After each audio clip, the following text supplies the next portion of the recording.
Bueno, muy buenos días. Vamos a comenzar la quinta jornada, última de la primera semana de la especialidad en Justicia Constitucional, Interpretación y Aplicación de la Constitución. Vamos a ir dentro, naturalmente, de que, como ya dijimos el primer día, a veces hay ajustes que obedecen pues a la agenda de los ponentes, pero en principio el programa pues va siguiendo un orden donde se empieza con cuestiones más teóricas, si queremos, vinculadas a la cuestión de la interpretación constitucional, para luego pasar a aspectos más relacionados directamente con la justicia constitucional, incluso pues con cuestiones a veces procesales. En este ámbito pues van entrando sesiones que se relacionan con cuestiones vinculadas al funcionamiento de los tribunales constitucionales o a la función jurisdiccional. ¿Cómo vamos a tener a partir de ahora, sobre todo en los próximos días, pues van a adquirir más protagonismo? Hoy, por ejemplo, pues vamos a hablar ahora del cambio de precedente, vamos a analizar los orígenes y funcionamiento de la jurisdicción constitucional en la siguiente sesión. Solo vamos a tener dos sesiones en el día de hoy, por lo tanto, pues en principio a la 1 terminaríamos, luego ya les explicaremos bueno, pues el pequeño ajuste que llevan. Las dos son como están anunciadas, pero no hay esa tercera sesión, lo cual supongo que con la proximidad del fin de semana y la intensidad del trabajo que hemos mantenido mañana y tarde de lunes a jueves, pues probablemente ustedes agradezcan para disfrutar también de la ciudad o del país, los que quieran pues aprovechar el fin de semana en cualquier otra ciudad española. Cuídense siempre del calor. Entrando en la presentación del ponente, tengo que decir que es Hermógenes Acosta y es magistrado del Tribunal Constitucional de Perú. La presencia de la... Habría que ver qué pasa con Perú.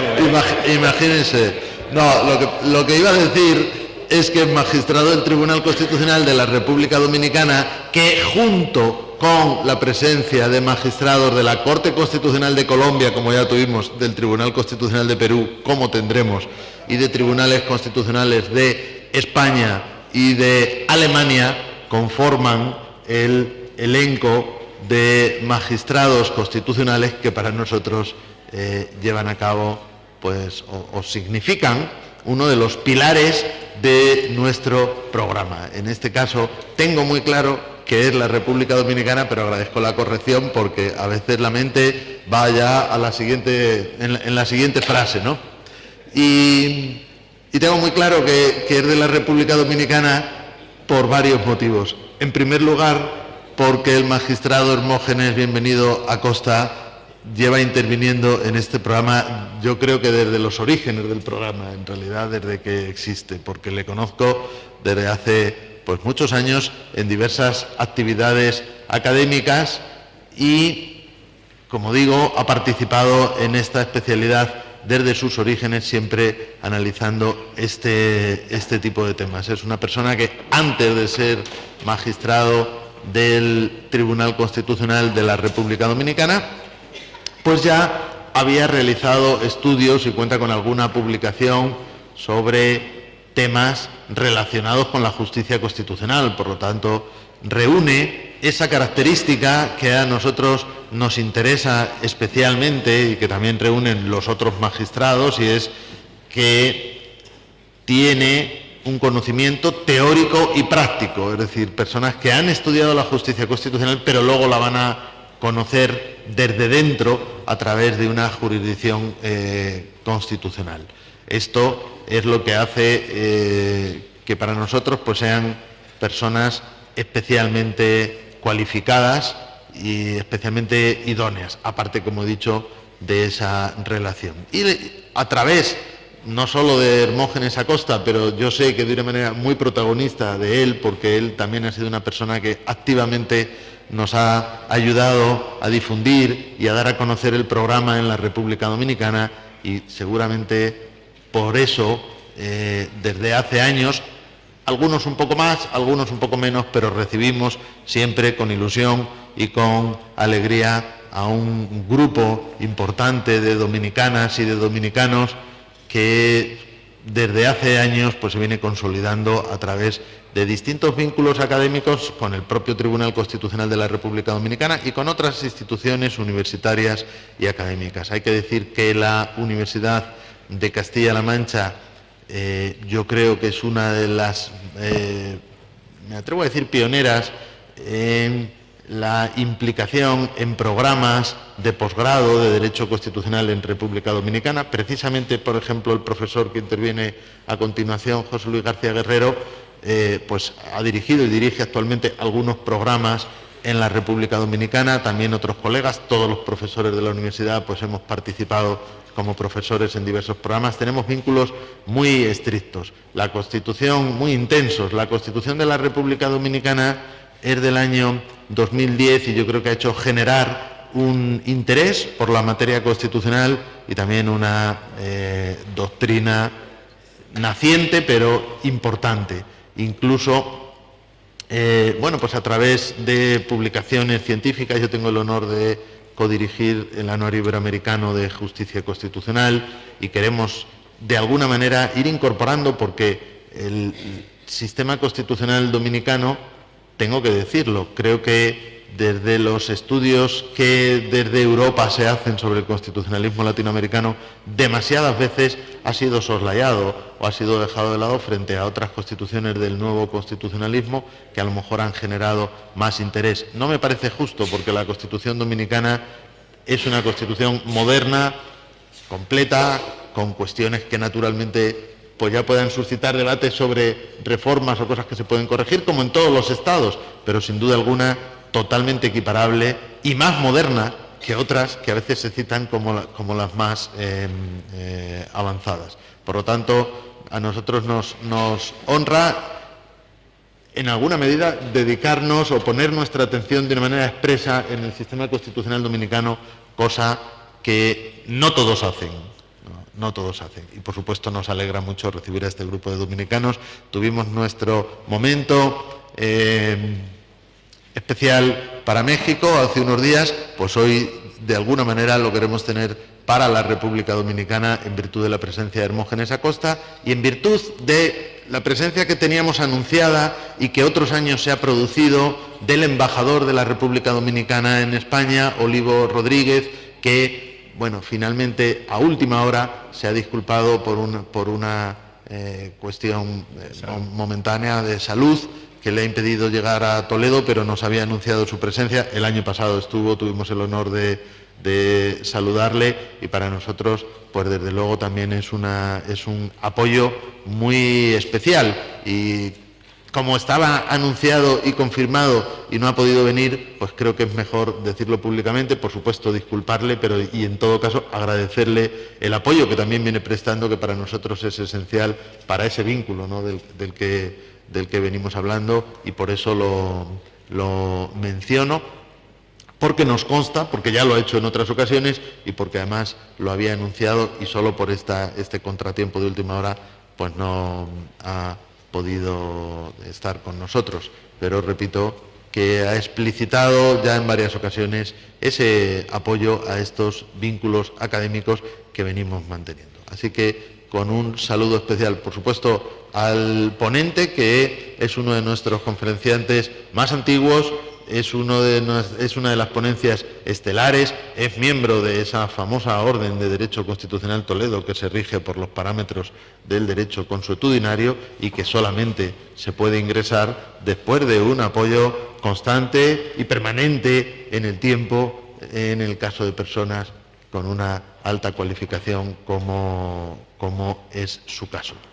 Y no me quiero extender más, pero sí quería pues hacer una presentación un poco especial para este momento que sin duda alguna para nosotros pues también es especial, y para todos los dominicanos que están aquí presentes en el grupo, pues también esa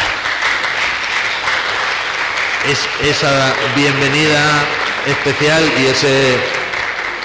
y ese agradecimiento por confiar en este y en otros programas de la Universidad de Castilla-La Mancha. Así que le doy la palabra a don Hermógenes Acosta para que, bueno, creo que lo he mencionado antes, va a hablar sobre el precedente y para que imparta su conferencia sobre esta temática. Buenos días. Primero, agradecer a la universidad que desde el año 2013 me invita cada año a participar en este evento académico de tanta altura.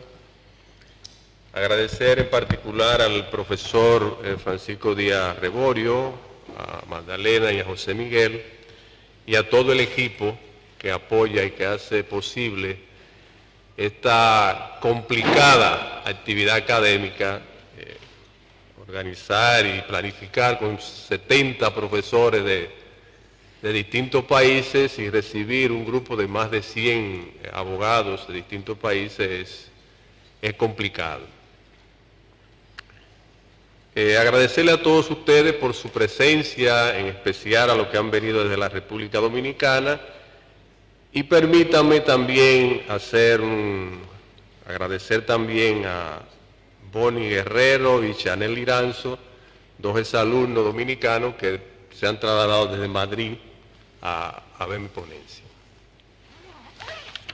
Como ha dicho el profesor Reborio, yo voy a hablar sobre el precedente y voy a dividir mi exposición en dos partes. Una primera parte que pudiera considerarse básica, elemental, y ya una segunda parte que tiene que ver con problemas que se generan a partir de la aplicación del precedente, de la exigencia del precedente. Cuestiones elementales como la noción de precedente, los fundamentos del precedente, la finalidad del precedente, las modalidades del precedente. En la segunda parte hablaré sobre los distintos mecanismos que existen para garantizar el respeto del precedente, las dificultades que se presentan en la aplicación del precedente y finalmente hablaré sobre los conflictos que se presentan en aquellos ordenamientos donde existe un tribunal constitucional y complicaciones que se presentan o conflictos cuando se exige por parte del Tribunal Constitucional, digamos, la observación del precedente, y casos aislados, hay que decirlo, que se presentan donde desde el Poder Judicial no se acata un precedente y cuáles son las situaciones que se presentan, no solamente en la República Dominicana, sino en otros países, y en especial también aquí en España.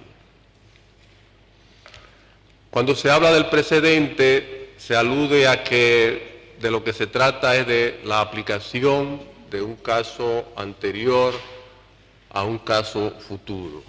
Esta no es una definición, digamos, correcta. En otros casos también se habla de que el precedente consiste en la aplicación de una decisión a un caso o a un caso futuro. Ninguna de estas dos definiciones o nociones sobre precedentes son correctas, porque en realidad el precedente no es toda la sentencia. La sentencia, como ustedes saben, tiene varias partes, esencialmente el dispositivo, lo que se conoce como los obiter que tienen que ver con toda la relación de los hechos, del derecho. Ni el dispositivo ni los obiter son o constituyen el precedente.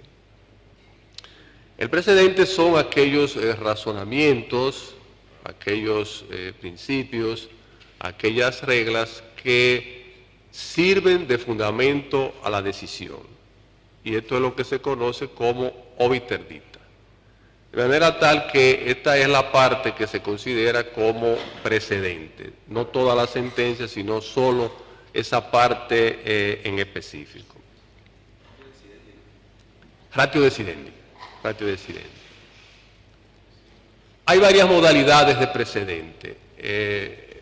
Aunque los autores no se ponen de acuerdo, porque, por ejemplo, Michel Tarufo clasifica o reconoce dos modalidades de precedente: el precedente vertical, que es el precedente que crea un tribunal superior y que debe ser seguido por tribunales de menor jerarquía. Este es el precedente vertical.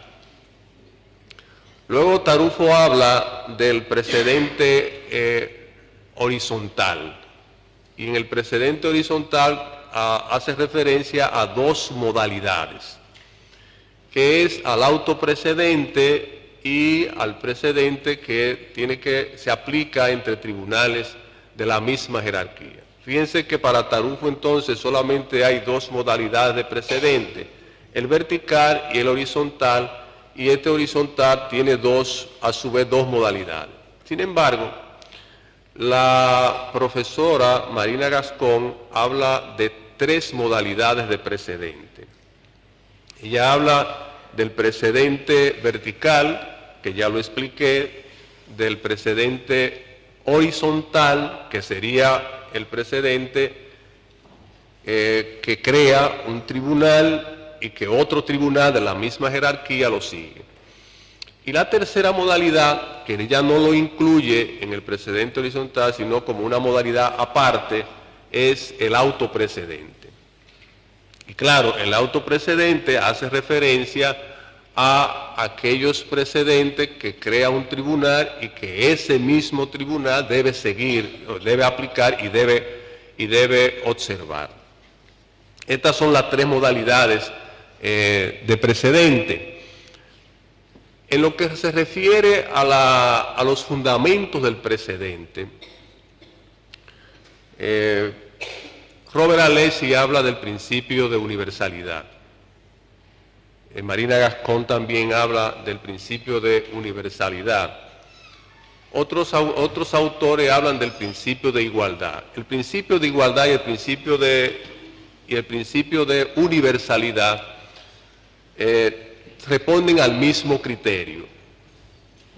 Cuando Robert Alessi habla del principio de universalidad, habla como una aspiración de todo sistema de justicia. Todo sistema de justicia aspira a que los tribunales decidan casos que sean muy parecidos, que en lo esencial sean iguales, se resuelvan de la misma manera. Entonces, esto es lo que implica el principio de universalidad. Que cuando un juez o un tribunal dicta una sentencia, establece un precedente, debe tener la conciencia y asumir la responsabilidad de que cuando se le presente otro caso parecido en lo esencial, lo va a resolver de la misma manera. Por respeto, repito, al principio de igualdad y al principio de universalidad. Tarufo también habla del principio de universalidad en el mismo sentido. Un segundo principio es el principio de seguridad jurídica. El principio de seguridad jurídica que supone que la comunidad jurídica y la sociedad en general debe tener algún tipo de previsibilidad de la interpretación del derecho. ¿Por qué? Porque eso permite que realmente las personas físicas, las personas morales, puedan organizar sus actividades, puedan definir su comportamiento con la seguridad de que lo están haciendo conforme a lo que establece el derecho según la interpretación de los tribunales. El principio de previsibilidad también es un factor que ayuda a la implementación de la resolución alternativa de conflicto. Recuerden ustedes la exposición que hacía Miguel Carbonet, donde insistía en que realmente hemos sido formados para litigar y no hemos sido formados para negociar los casos, para transar los casos. Entonces, cuando el abogado y la parte en un proceso tiene una idea clara de cómo los tribunales resuelven los casos, cuando se presenta una situación o se presenta un conflicto, evidentemente que el abogado que asume su profesión con responsabilidad va a revisar cuáles son los precedentes que existen con relación a ese caso. Y si estamos en un sistema donde los precedentes, el autoprecedente, el precedente vertical se cumplen, entonces eso le da una idea a ese abogado, a esa parte, para saber si conviene o no conviene iniciar un proceso. Si queda claro que las decisiones, los precedentes establecidos en un litigio parecido al que se va a iniciar no le son favorables a una parte, lo más razonable, lo más normal es que esa parte y su abogado haga un esfuerzo por negociar, porque nadie va a un litigio si no tiene posibilidades o si las posibilidades de ganar son muy escasas. Entonces, estos son los dos principios básicos del precedente. Es decir, ¿por qué hay que respetar el precedente? ¿Por qué es importante? ¿Por qué son importantes los precedentes? ¿Por qué debe ser observado? Porque de lo contrario, entonces se desconoce el principio de igualdad, el principio de universalidad y se infringe o se viola lo que sería o desconoce lo que sería la seguridad jurídica. Dos valores que son básicos, que son esenciales en todo sistema jurídico. Independientemente de la familia jurídica de la cual estemos hablando, porque tradicionalmente el precedente se asocia al common law, al sistema anglosajón, al sistema que sigue, por ejemplo, los Estados Unidos. Y tradicionalmente en los sistemas que siguen a la familia romano-germánica, el precedente no tiene tanta tradición, pero en realidad en la práctica sí lo tiene. Y además, independientemente de la familia a la que pertenezca a un sistema, la observación del precedente se impone, porque en todos los sistemas jurídicos, estos dos principios, el principio de seguridad jurídica, el principio de igualdad, son básicos, son esenciales, y sin cuya observación los sistemas no funcionan. Bueno, son las cuestiones básicas que quería plantearle antes de entrar ya en otras cuestiones que tienen un poquito más de complejidad y de complicación. Cuando se plantea la tesis del precedente, la necesidad del precedente, hay ciertas objeciones en cuanto a la necesidad en un sistema jurídico de que se respeten los precedentes, a pesar de lo necesario y de hasta cierto punto creo que lo incuestionable de que realmente los precedentes, es necesario que los precedentes se respeten en todo el sistema jurídico, pero hay objeciones, no hay ninguna tesis que escape a las objeciones, fundamentadas o no. Entonces hay dos objeciones al precedente, y una de estas objeciones está vinculada al principio de independencia judicial y al principio de independencia funcional. se plantea que exigir el cumplimiento del precedente choca o entra en contradicción con la independencia del juez. Y la otra objeción tiene que ver con la dialéctica y la dinámica natural de los sistemas jurídicos.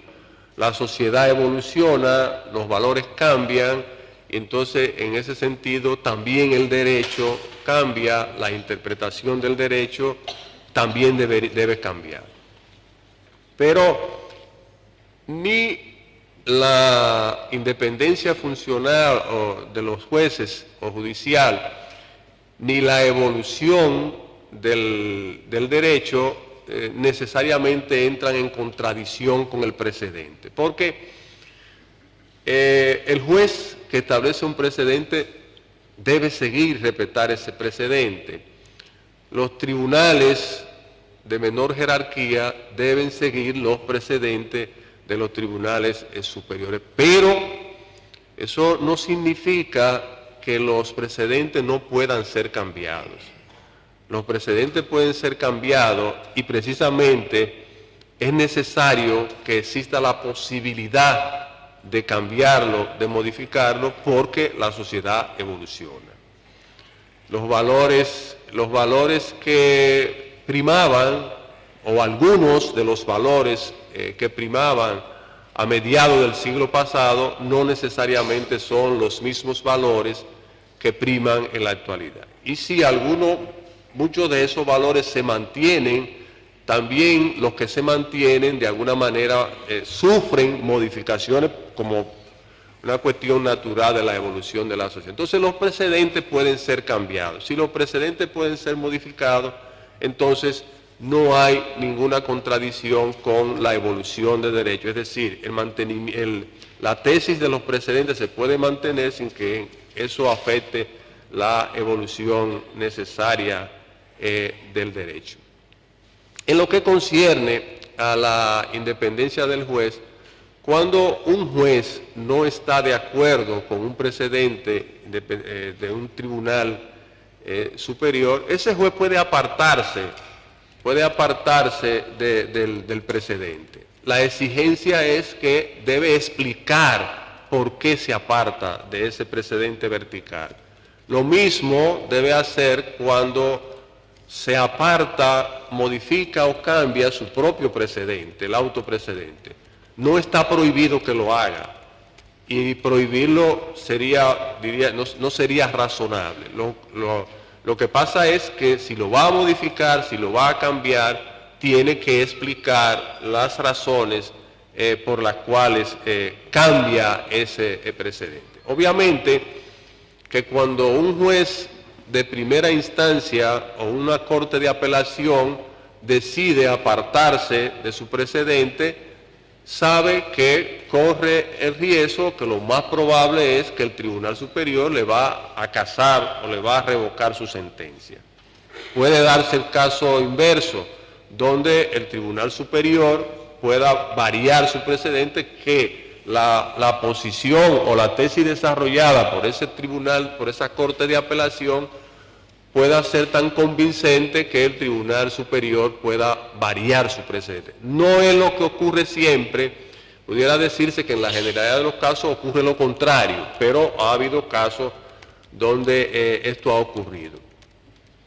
En Francia, por ejemplo, se presentó una situación donde había una diferencia entre una corte civil de París y la Corte de Casación en relación a un tema específico de la responsabilidad civil. Y me refiero a lo que en nuestro medio se conoce como la responsabilidad del guardián por el hecho de la cosa, es decir, los daños que produzca un vehículo, el responsable es quien tiene la guarda, el propietario de ese vehículo. Eso es lo que nosotros denominamos, no sé cómo lo conocerán en sus países, pero en nuestro país hablamos de la responsabilidad del guardián por el hecho de la cosa inanimada. ¿Cuál es la diferencia que existía entre la Corte de Casación francesa y esa Corte Civil de París? Bueno, que la Corte de Casación mantuvo siempre la posición de que el propietario de un vehículo era responsable de los daños que causara ese vehículo, independientemente de que ese vehículo hubiera sido robado o que ese vehículo hubiera estado dado en alquiler a otra persona. En otras palabras, independientemente de que el guardián tuviera el control de las cosas, la Corte de Casación francesa establecía que como quiera el propietario tenía la responsabilidad. Pero esa Corte Civil de Apelación Civil de Francia mantuvo siempre una posición en el sentido de que el propietario del vehículo quedaba liberado si demostraba que en el momento en que ocurría el accidente él no tenía la guarda, porque supónganse que se lo habían robado y había constancia de que se denunció a la policía de que se había producido el robo.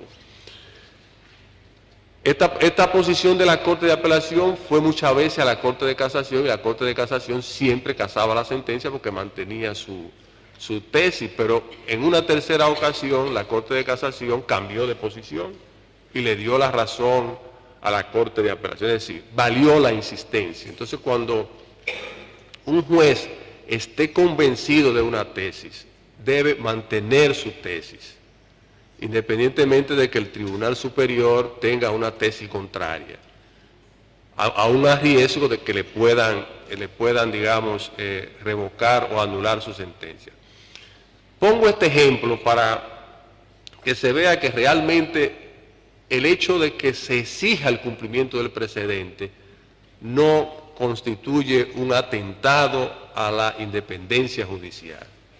El juez siempre mantendrá su independencia.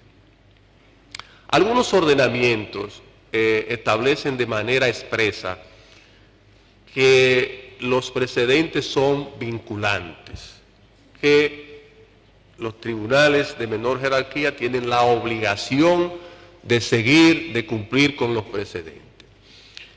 Es el caso de la República Dominicana, donde la Constitución establece en su artículo 184 que los precedentes del Tribunal Constitucional son vinculantes.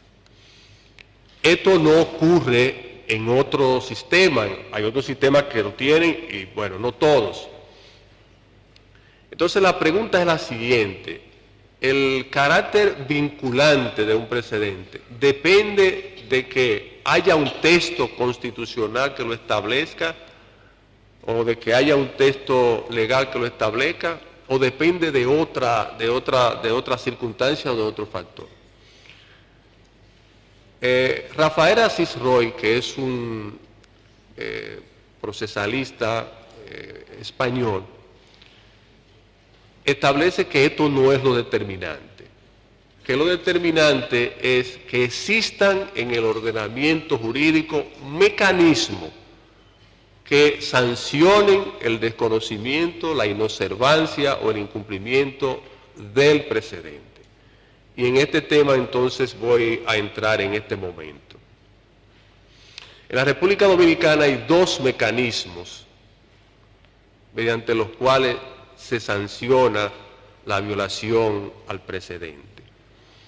Un primer mecanismo es el recurso de revisión constitucional de decisiones jurisdiccionales, previsto en el artículo 277 de la Constitución Dominicana y regulado en el artículo 53 y siguiente de la Ley 137-11, orgánica del Tribunal Constitucional y sobre los procedimientos constitucionales.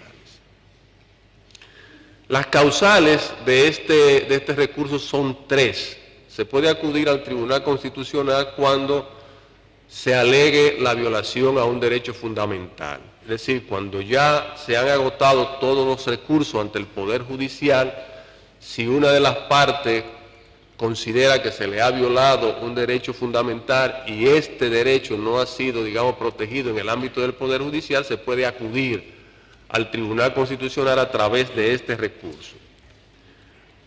Una segunda causal es cuando en el ámbito del Poder Judicial se inaplica una norma por ser contraria a la Constitución. Digo se inaplica, no que se anule. el sistema de justicia constitucional dominicano es mixto, como ocurre en otros países como Perú, por ejemplo, y Colombia. ¿Por qué es mixto? Porque tenemos los dos sistemas, tenemos los dos modelos. Tenemos el modelo concentrado y tenemos el modelo difuso. El modelo difuso, ha sido muy criticado, sobre todo en el ámbito europeo. No se asimila la idea de que todos los jueces del sistema pueden inaplicar una norma porque sea contraria a la Constitución. Esto no es lo que ha ocurrido en Latinoamérica. En Latinoamérica la mayoría de los países, creo que salvo Costa Rica, tienen el control difuso. Pero ciertamente el control difuso genera cierta inseguridad porque jueces del mismo sistema, uno pudiera aplicar la norma por ser conforme a la Constitución, y otro juez de ese mismo sistema pudiera no aplicarla por ser contraria a la Constitución, y esto genera algún tipo de inseguridad. Con este recurso, con el recurso de revisión que estoy mencionando, se resuelve la situación, porque cuando en el ámbito del Poder Judicial se inaplica una norma, a través de este recurso se puede ir al Tribunal Constitucional, y una cuestión que nació de manera excepcional llega entonces a ser resuelta por el Tribunal Constitucional ya con un efecto erga omnes de su decisión, en el sentido de que no solo se inaplica, sino que se anula. Pero bien, estas dos causales no son las que nos interesan. La tercera causal es la que nos interesa en este momento, y es que el recurso también procede cuando se alega la violación de un precedente del Tribunal Constitucional. Es decir, si en el ámbito del Poder Judicial una de las partes ha invocado la aplicación de un precedente del Tribunal Constitucional y los jueces del Poder Judicial no aplican ese precedente en el supuesto de que el precedente sea aplicable, entonces se puede acudir al Tribunal Constitucional, y esa inobservancia del precedente del Tribunal Constitucional por parte del Poder Judicial pues se sanciona con la anulación de la sentencia. Este mecanismo de observación del precedente, según se establece en la ley 137-11, está previsto para garantizar los precedentes del Tribunal Constitucional. Sin embargo, el Tribunal Constitucional ha ampliado el ámbito de aplicación de este mecanismo y lo aplica también cuando en el ámbito del Poder Judicial no se respetan los precedentes. Tuvimos un caso donde una de las salas de la Suprema Corte de Justicia decidió dos casos que eran en lo esencial iguales, lo decidió de manera diferente.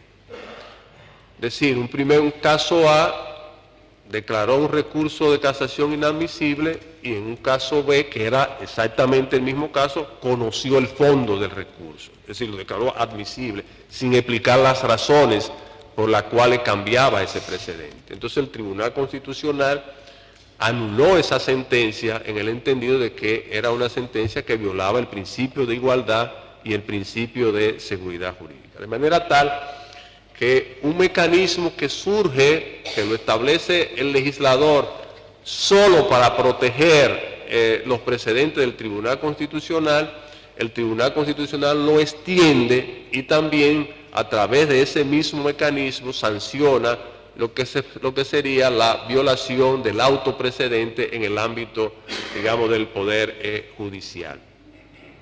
Un segundo mecanismo que existe en el sistema jurídico dominicano es el recurso de casación penal. ¿Por qué?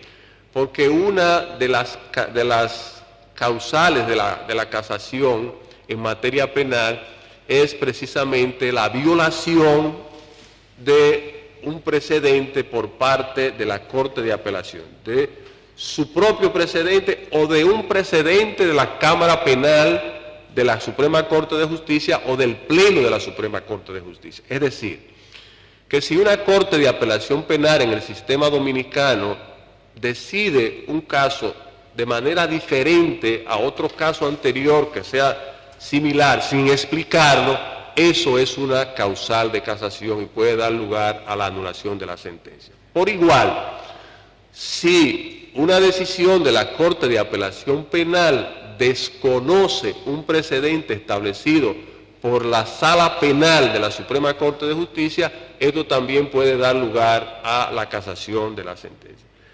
Esto no es muy propio de los sistemas, digamos, de los sistemas germanos románicos, pero lo que ocurre es que a partir de 2004 la República Dominicana adoptó un código procesal penal que sigue el sistema acusatorio, es decir, un sistema propio del sistema anglosajón. En otros sistemas también existen mecanismos para garantizar la observación del precedente. Me voy a referir al sistema colombiano, siguiendo lo que establece el magistrado Carlos Bernal Pulido, que creo que lo tuvieron por videoconferencia ayer o antes de ayer. Bernal Pulido, en su libro Los derechos de los derechos, habla de los mecanismos que ha desarrollado la Corte Constitucional colombiana. En Colombia no hay ninguna normativa, ninguna norma ni constitucional ni legal que se refiera a la vinculatoriedad del precedente. Sin embargo, la Corte Constitucional de Colombia ha desarrollado varios mecanismos mediante los cuales se garantiza la observación del precedente. Más que crear estos mecanismos, hay que decirlo, lo que ha hecho es ampliar el ámbito, digamos, de aplicación de mecanismos que ya existen en el sistema. Por ejemplo, la Corte Constitucional de Colombia establece que la acción de tutela es una vía, es un mecanismo mediante el cual se puede garantizar los precedentes constitucionales. De esta manera, la Corte Constitucional de Colombia establece que el juez de tutela puede anular una sentencia de un tribunal ordinario que ha violado un precedente del Tribunal Constitucional, de la Corte Constitucional. ¿Bajo qué tesis? Bajo la tesis de que cuando un juez un juez ordinario desconoce un precedente de la Corte Constitucional, incurre en una vía de hecho. Al incurrir en una vía de hecho, entonces abre el camino para que a través de la acción de tutela se pueda revocar o anular esa sentencia. De igual forma, y esto me parece bastante interesante, la Corte Constitucional de Colombia ha establecido que el recurso de nulidad es un mecanismo idóneo para garantizar que sus propias salas repiten los precedentes que establece la Corte Constitucional. La Corte Constitucional de Colombia tiene dos salas para conocer temas como los temas de la acción de tutela. Si una de estas salas desconoce un precedente establecido por el Pleno de la Corte, esa sentencia puede ser objeto de nulidad. Porque la Corte Constitucional colombiana ha considerado y ha establecido de manera expresa que ella es la única que puede cambiar su precedente, que una sala no tiene la facultad de cambiar precedentes que haya establecido el Pleno. Algo que me parece todavía más novedoso es el hecho de que la Corte Constitucional de Colombia considera que la excepción de inconstitucionalidad y la acción de constitucionalidad también son mecanismos que pueden garantizar el cumplimiento de los precedentes. Nada más y nada menos que en relación al poder legislativo. Porque la Corte Constitucional de Colombia ha hecho un desarrollo en el sentido de que los precedentes del Tribunal Constitucional, sus precedentes, forman parte de la Constitución. Y que el legislador no puede dictar una norma que desconozca un precedente. De manera tal que desde la óptica de esta Corte se puede interponer una excepción de inconstitucionalidad o una acción de inconstitucionalidad contra una norma que ha desconocido un precedente. Reconozco que estamos en un tema que puede ser muy polémico, pero esto es un precedente que lo ha establecido la Corte Constitucional de Colombia. Estoy casi seguro que el profesor Javier Díaz Reborio no va a compartir mucho esto con todo el valor y la importancia que tienen los sistemas europeos, lo que sería el Parlamento, ¿no? Pero bueno, estamos en Latinoamérica y en Colombia y el país de Gabriel García Márquez. Entonces, pero bueno, hay otros sistemas que también consagran un mecanismo para garantizar, digamos, la observación del precedente. En España, por ejemplo, el desconocimiento de una corte de apelación o de un tribunal equivalente a una corte de apelación es también una causal de casación. Es una causal de casación porque se considera que cuando ha habido un desconocimiento por parte de una audiencia provincial de un precedente del Tribunal Supremo, se entiende que existe un interés casacional. Y eso entonces da lugar a que proceda un recurso de casación, como también se considera que hay un interés casacional cuando hay contradicción entre, digamos, algunos temas entre varias audiencias provinciales. En Italia por igual también, en Italia existe un mecanismo parecido, porque un recurso de casación que se interpone contra una sentencia que se ha fundamentado en un precedente del Tribunal Supremo o de la Corte de Casación italiana, ese es un recurso de casación que se declara inadmisible. Lo explico esto porque la cuestión se ve un poquito al revés. Una Corte de Casación de apelación dicta una sentencia fundamentada en un precedente establecido por el Tribunal Supremo. Cuando esto va a la Corte de Casación dice, bueno, este es un recurso inadmisible porque la sentencia está fundamentada en un precedente válido. De manera tal que también bajo este mecanismo se facilita, digamos, la observación del precedente. Voy a terminar con dos cuestiones. Una primera cuestión. Tiene mucha complicación dos cosas. Determinar cuándo se aplica un precedente. Y esto es importante porque es, digamos, tan nocivo para el sistema aplicar un precedente cuando no procede, como no aplicarlo cuando procede.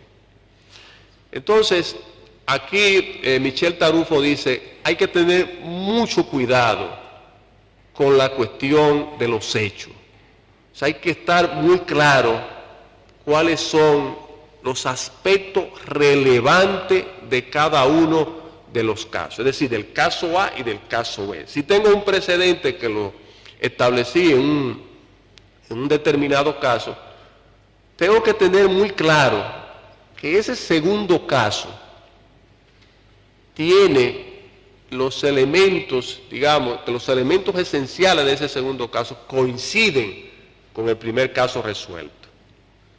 Si eso no es así, entonces el precedente no debe aplicarse. Pero, como también lo indica Alessi, los casos no tienen que ser iguales. Y Ferrajoli insistía en que no había nunca dos casos iguales. Y es verdad, no hay nunca dos casos iguales. Pero para aplicar el precedente, los casos no tienen que ser iguales. Lo importante es que en lo esencial se parezcan. Lo importante es que las diferencias que haya entre esos dos casos no sean esenciales. Y esto entonces requiere de mucho cuidado, de mucha reflexión, de tener muy claro, digamos, las cuestiones fácticas esenciales en cada caso. La última cuestión que voy a plantear tiene que ver con los posibles conflictos que se puedan presentar al momento de exigir el cumplimiento de los precedentes. Cuestión que ocurre en los sistemas donde existe una Corte de Casación, una Suprema Corte de Justicia o Tribunal Supremo y un Tribunal Constitucional. Porque en materia de interpretación constitucional, los precedentes los establece el Tribunal Constitucional. Y ya esto ha generado, en algunos casos, pocos casos por suerte, porque si fuera muchos casos, eso de alguna manera afectaría el funcionamiento del sistema. Hay un caso paradigmático aquí en España, que muchos de ustedes lo habrán conocido, y tenía que ver con una publicación que se hace con relación a cuestiones íntimas de una persona, y a partir de ahí, bueno, se acude ante el Poder Judicial alegando que hay una violación a la intimidad, y en el ámbito del Poder Judicial no se tienen resultados positivos, porque el Poder Judicial, en el ámbito del Poder Judicial se entendió que las publicaciones que se habían hecho eran publicaciones que podían ser objeto de publicidad y que debía protegerse por encima de la intimidad, protegerse el derecho a la información. Pero cuando esto va al Tribunal Constitucional, el Tribunal Constitucional tiene otra perspectiva de la cuestión y considera que en ese caso sí se violó la intimidad. Entonces, en lugar de proteger el derecho a la información, protege el derecho a la intimidad. Y ahí hay un choque entre estos dos tribunales. La sentencia se anula, pero cuando vuelve al Tribunal Supremo, el Tribunal Supremo acata aparentemente el precedente, pero en la realidad no lo acató porque estableció una indemnización ínfima en relación a la indemnización que ya había establecido el tribunal de la audiencia provincial. Entonces, esto generó otro recurso porque se entendió que había un desconocimiento del precedente y vuelve el asunto al Tribunal Constitucional. El Tribunal Constitucional anula y en lugar de devolver el asunto, establecer la indemnización. Eso, evidentemente, que planteó una diferencia importante en relación a un tema jurídico específico. Esto de alguna manera ha ocurrido en la República Dominicana también con otro tema, y es el tema de la posibilidad de renunciar al derecho a la pensión. Y se lo explico brevemente en qué consistió la cuestión. Es un conflicto entre un empleado y una empresa.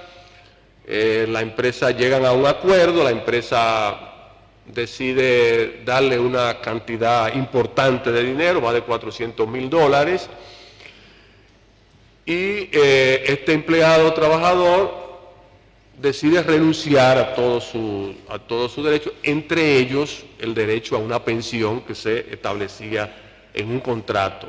Pero derecho a pensión que no era un derecho a pensión del Estado, sino digamos, que tenía su fuente en un contrato privado. Para el Pleno de la Suprema Corte de Justicia de la República Dominicana, esa renuncia es válida. Es decir, ¿entiendes? Como se trata como hubo un acuerdo como el derecho a pensión nace de un contrato privado, se puede renunciar. Pero cuando la cuestión va al Tribunal Constitucional, el Tribunal Constitucional dice que no, que el derecho a la pensión es irrenunciable. Se anula la sentencia, vuelve la sentencia al tribunal, al Pleno de la Suprema Corte de Justicia, el Pleno de la Suprema Corte de Justicia mantiene su posición y hay un segundo recurso, se vuelve a anular la segunda sentencia y ahora estamos esperando que va a decidir el Pleno de la Suprema Corte de Justicia porque el asunto volvió allá.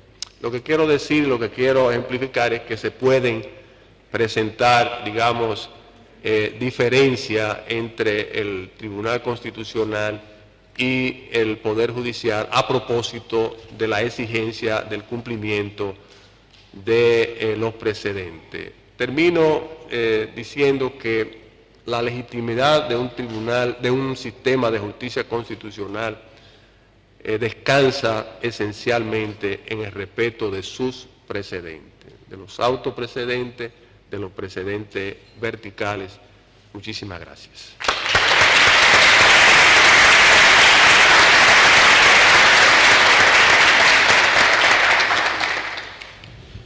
Muchas gracias. Bueno, pues yo creo que hay una temática sin duda de enjundia y hay margen ahora para abrir un debate o plantear al ponente cualquier pregunta o cualquier cuestión.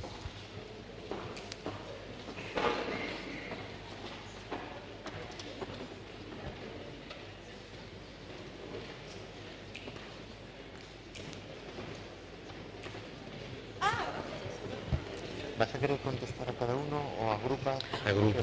Buenos días. Son las... Buenos días. Gildalina Tatén, de la República Dominicana. Magistrado, usted se refirió en varias oportunidades al tema de los elementos esenciales del caso, pero en ningún momento, o se me pasó, mencionó cuáles serían esos elementos esenciales del caso. Y le hago la pregunta porque he estado en muchas discusiones con jueces y juezas en la República Dominicana, que cuando se está definiendo cuáles serían esos elementos esenciales del caso, hay grandes diferencias interpretativas en cuáles son. Entonces siempre es como la reflexión entonces es como una lista de chequeo. Los elementos esenciales del caso serían esto y esto que vamos a tomar en cuenta para definir si el precedente se cumple o no, o los elementos esenciales del caso. Cada tribunal los va a ponderar. Muchísimas gracias. Voy a contestar mejor así. Voy a contestar. Bueno. Muy bueno, sí. Voy a contestar. Sí. Bueno, es que la cuestión es complicada. Recuerden ustedes la exposición de Carbonell, cuando él hablaba de la importancia de la teoría del caso. Es que es una labor complicada para jueces y para abogados. Yo creo que de lo que se trata es de estudiar el caso, de enfocarse en las cuestiones importantes del caso. Y bueno, eso, como tú decías, Gildalina, eso depende de cada, digamos, observador, de cada juez. Lo que pasa, tú me puedes decir, bueno, pero que el caso tiene unas cuestiones fácticas esenciales, independientemente de quién lo analice. Bueno, entonces yo te diría, lo que ocurre es que tú pones a dos personas o a dos jueces a analizar un determinado caso, y uno te podrá decir los elementos, digamos, fácticos esenciales son estos y el otro te podrá decir otro distinto. Uno de los dos puede estar equivocado. De manera tal que esa es la situación. Yo creo que hay que ver caso por caso. Debo decirle lo siguiente, para que ustedes tengan una idea de lo complicado de la cuestión. A nosotros, en el Pleno del Tribunal Constitucional, yo sé que le va a ser difícil creerlo, pero en el Pleno del Tribunal Constitucional, a nosotros se nos va mucho tiempo en esto. Nosotros discutimos, a veces, cuando cuando un juez presenta un proyecto de sentencia y yo leo ese proyecto de sentencia, yo puedo advertir, y eso ha ocurrido y lo han hecho otros, que se están utilizando precedentes que no corresponden. Y eso genera un debate a nivel del Pleno. Y entonces, ¿de qué estamos hablando? De que probablemente el juez que estudió el caso no vio la esencia del caso. Y otra cosa también, se nos va tiempo y dedicamos tiempo a veces para determinar los alcances del precedente. O sea, discutimos, yo puedo tener una posición con relación al alcance de ese precedente y otro magistrado lo ve de otra manera. En definitiva, eso es el derecho, que no es una ciencia exacta, es una ciencia de opinión. O sea, en matemática 2 por 2 son 4 y eso no se discute, pero el derecho es todo un debate. Todo lo que yo he planteado aquí genera debate, o sea, y nos pasaremos horas discutiendo, días, meses, años, y probablemente siempre salgamos con posiciones que pueden ser algunas parecidas, otras no. Es complicada la cuestión y es una cuestión esencial.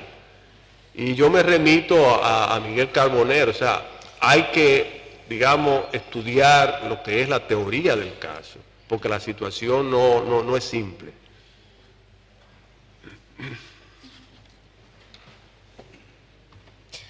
Buenos días, Mercedes Peralta, República Dominicana.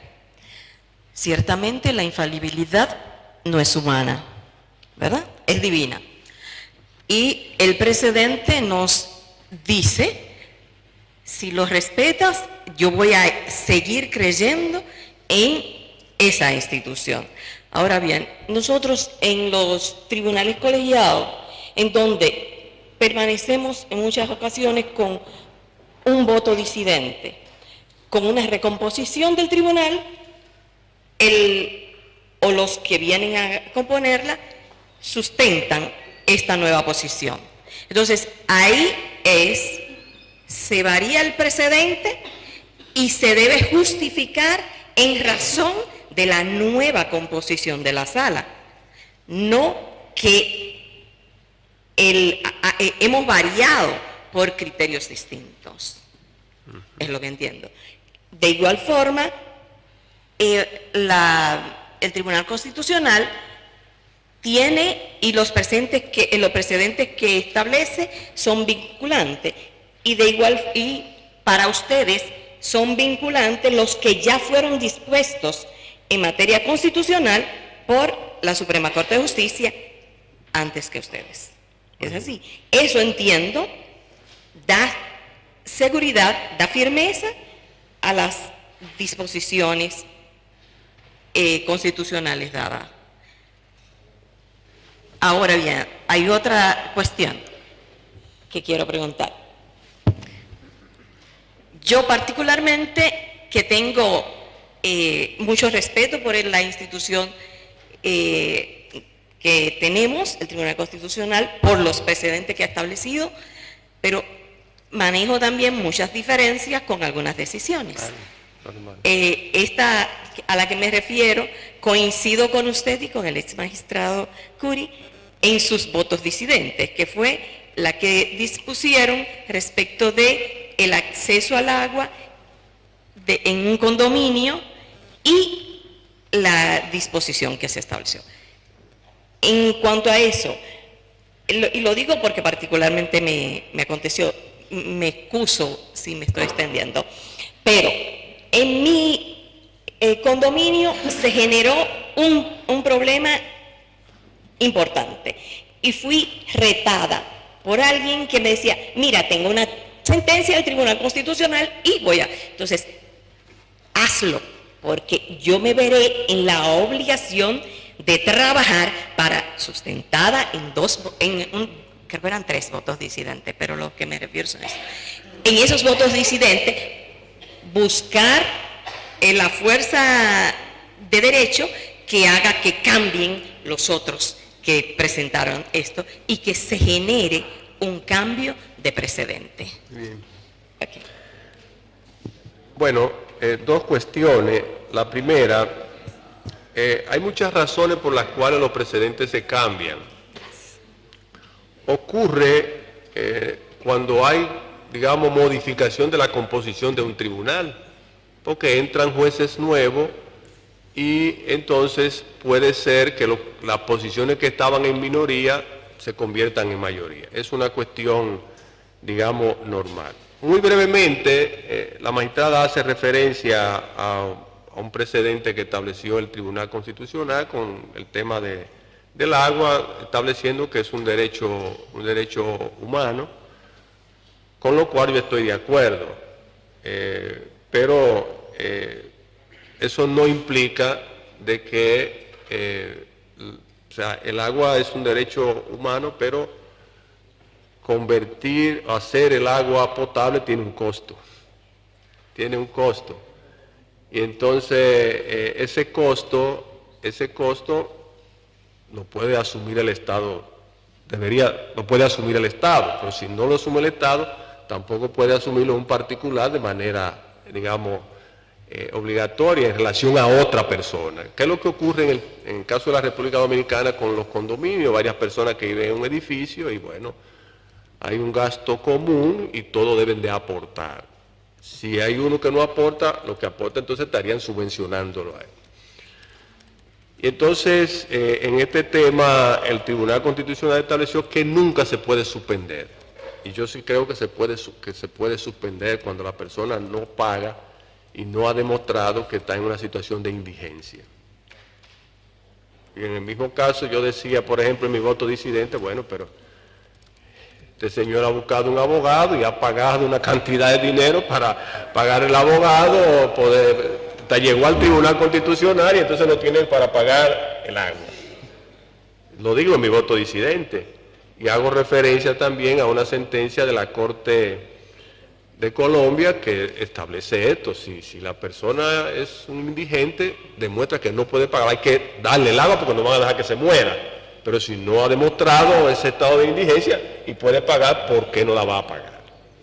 Bueno, eso es una cuestión, digamos, uno de los debates que hemos tenido. Hay otra pregunta, más preguntas.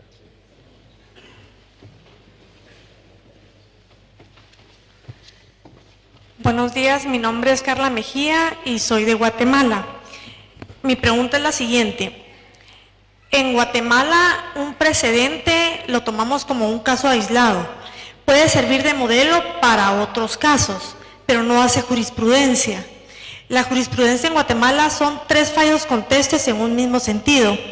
Entonces, mi pregunta concreta es, ¿cuál sería la diferencia entre precedente, jurisprudencia y doctrina legal? Gracias. Bien, nosotros no hacemos diferencias, en nuestro sistema no se hace diferencia de que si se ha fallado 3 veces consecutivo, 4 veces consecutivo. Hay sistemas así, el costarricense también es así. La cuestión es que si un juez falló un caso de una manera una vez, tiene que seguirlo fallando de esa manera. Ese es el precedente. Y si no lo va a hacer en el segundo caso de la misma manera, tiene que explicar las razones. Y en los autores españoles hablan de doctrina, de la doctrina del tribunal. Nosotros hablamos indistintamente de jurisprudencia y hablamos de precedente. Pero desde mi punto de vista es una cuestión de término. Y hago hincapié en el tema de que si son 4 casos, 3 casos, 5 casos, como existen en algunos sitios, para nosotros eso es indiferente. Yo creo que la esencia del precedente está en el principio de igualdad y en el principio, digamos, de seguridad jurídica. Y si fallaste una vez de una manera, si el caso siguiente tiene las mismas cuestiones fácticas en lo esencial, tiene que fallar igual. Salvo si lo va a cambiar, aunque nada más haya sido uno, tiene que explicar por qué lo cambia. Desde esa lógica es que nosotros vemos el tema.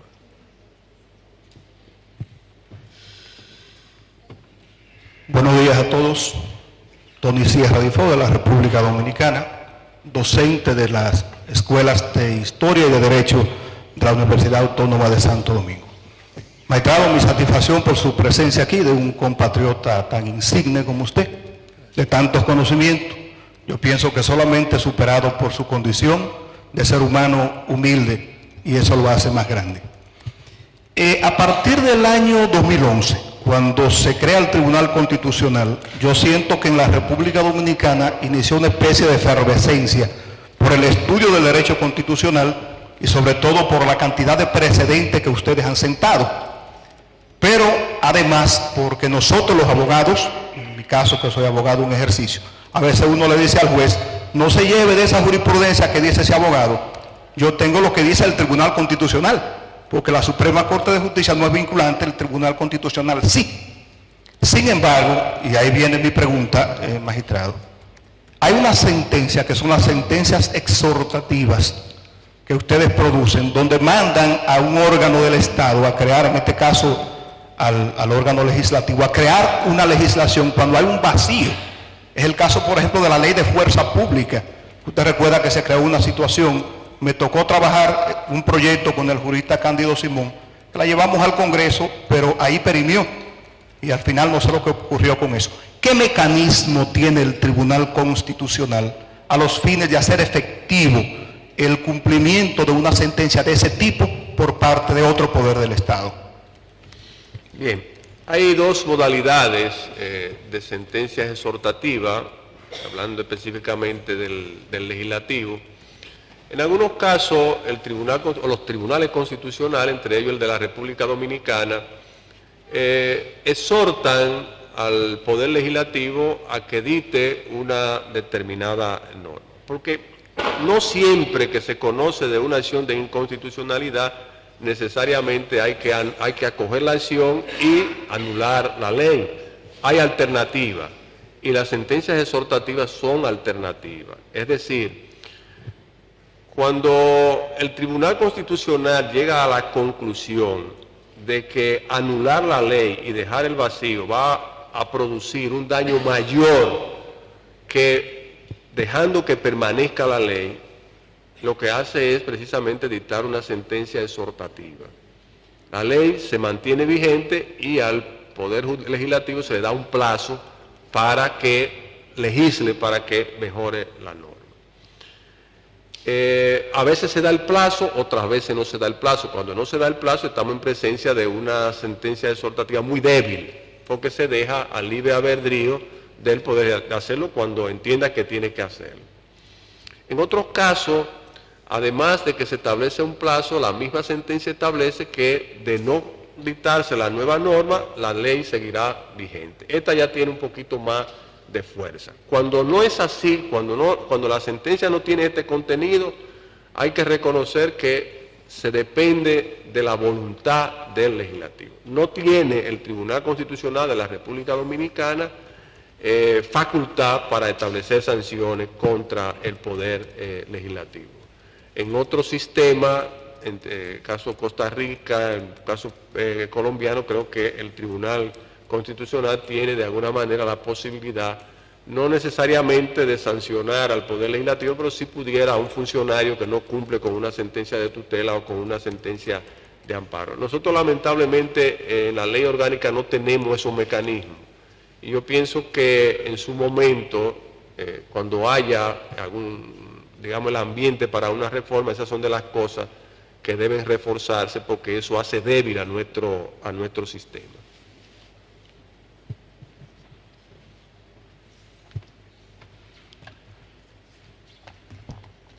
Buenos días, mi nombre es Alejandra Saavedra y soy de Colombia. Más que hacer una pregunta, quería hacer una pequeña precisión con todo respeto. Además de la Corte Constitucional en Colombia se encuentra el Consejo de Estado, el cual está en la misma jerarquía. El Consejo de Estado, mediante Ley 1437 del 2011, en su artículo 102, estableció extensión de la jurisprudencia del Consejo de Estado a terceros por parte de las autoridades. ¿Qué quiere decir?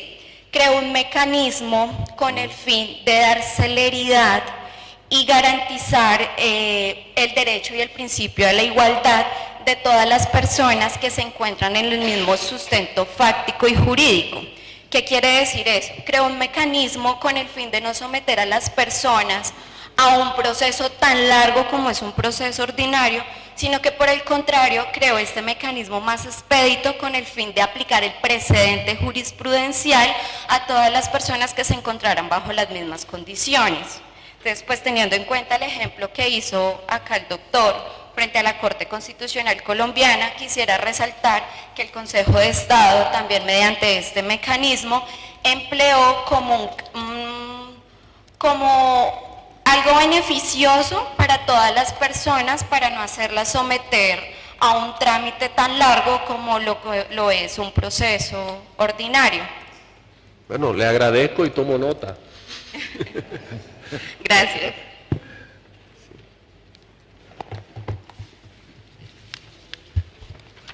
Muy bien, no sé si hay alguna otra intervención, y si no es así, más que puntualmente, para que llevemos bien hoy el horario, levantamos la sesión y nos emplazamos aquí mismo de nuevo a las 11, dentro de un poquito más de 30 minutos.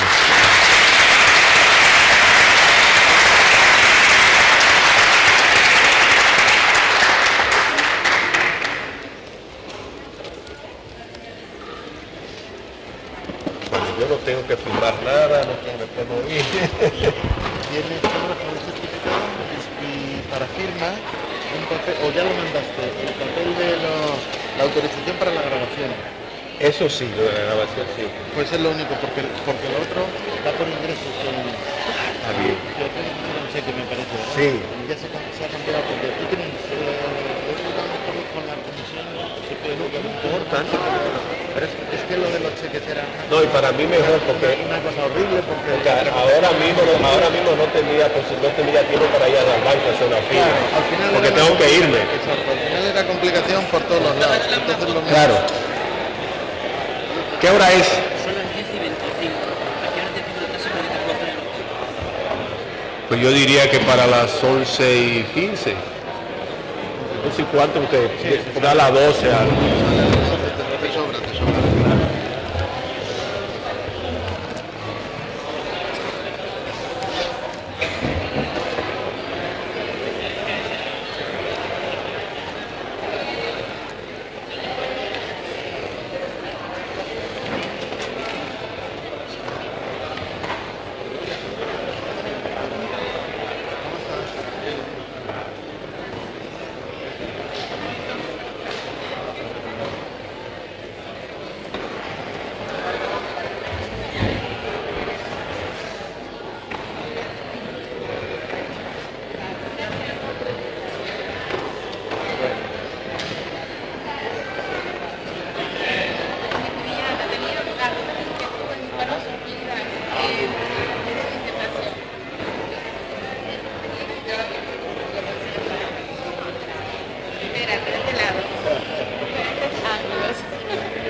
¿Qué hace? ¿Se va a dar una